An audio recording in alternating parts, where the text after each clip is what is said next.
Hi, beautiful people! So, today's mini vlog, magluluto tayo kasama si Hubby. Guys, wala kaming maisip na dinner ni Hubby, kaya naalala namin, meron pala kaming ni-ref na calamares na handa namin last Christmas. Hindi namin nailuto kasi sobrang dami na. Anyway, ready to cook na siya guys. Kaya ayan, nagpainit na si Daddy Jet ng mantika. So ayan, unang salang ko yan. Ako yung unang magsasalang. Guys, ako lang ba yung every time magluluto, takot na takot sa mantika? Ayan guys, kitang-kita sa reaction ng mukha ko. Natatakot ako kasi baka tumalsik yung mantika sa kamay ko. Pero nagawa ko naman siya at may pakembot pa sa dulo si Inday. Ayan, sabi ni Daddy J, madali lang naman daw talagang lutuin ng calamares basta mainit na mainit daw yung mantika. At saka wag daw halo ng halo para hindi daw mahiwala yung mga breadcrumbs niya. Ganun. Oh, at nagpapogi pa sa camera. Go Daddy, kaya mo na yan. At sa pangalawang salang guys, si Daddy nang naglagay. Ayoko nang maglagay kasi natatakot talaga ako sa mantika. Go Dad, you can do it. Mag-prepare na lang pala ako ng ibang pagkain guys. Maghuhugas na lang ako ng lettuce. Total yun lang naman kaya kong gawin. Ayan, naghugas na lang pala ako ng lettuce guys. And then magpe-prepare na ako ng mga gagamitin namin para sa pagkain.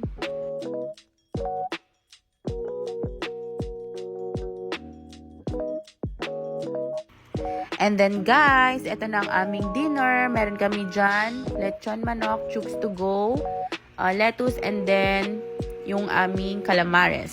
So, let's eat guys. Ayun na pala si Bulinggit. Nauna na siyang kumain. Guys, favorite ni Amora ang calamares ng daddy niya. Masarap kasi siya. At si Amora lang ba, yung batang kapag kumakain, ayaw niya nang nadudumihan yung bunganga niya. Kapag naramdaman niyang may dumi sa bunganga niya guys, gusto niya ipapunas agad. Hindi pwedeng magtatagal yung dumi na yan sa bunganga niya kasi magagalit siya.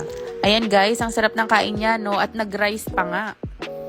Hindi pa nga niya nauubos yung nasa kamay niya. Humihingi na naman siya, guys. Tignan niyo naman yung anak ko.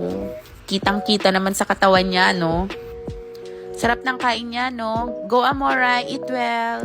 At nahirapan siyang gumamit ng kutsara, guys. Bakit pa kasi nagkukutsara? Pwede namang kamayin.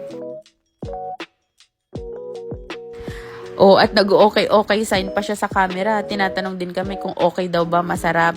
Goods.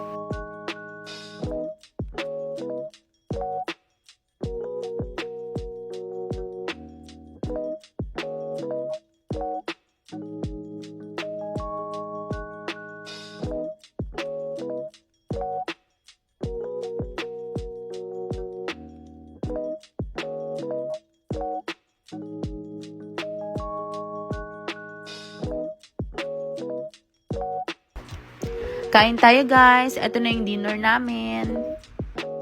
For more videos, like and follow us guys. Bye! Thank you for watching!